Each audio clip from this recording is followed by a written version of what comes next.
Hello guys, welcome back to our YouTube channel. In this video, I'll walk you through a step-by-step guide of creating a Payoneer business account. So the first step is to open up your Google Chrome. So once you're on your Google Chrome, you search for Payoneer account sign up. So you can search for Payoneer account sign up. Okay.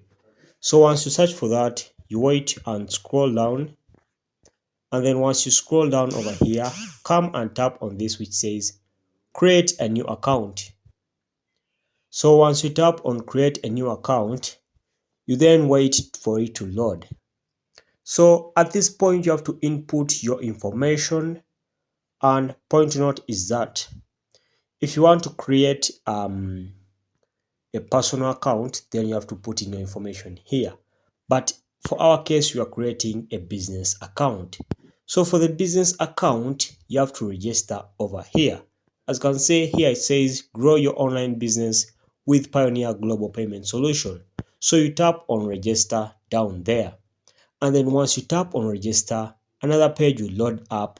And for this case, you input your business details. Okay. So you put your name, you put your personal name over here. You can either choose to put your business name. Say an example, you have an hardware which is HKJ hardware. You put in your information here. You put in the business email address, the password, and then you also input the proof of evidence or proof of residence, more like an address proof. So you can use a bank statement for this, and then tap on create. And then within a few minutes, you'll have created a business account on your Payoneer. Thanks for watching, guys. We shall meet once again.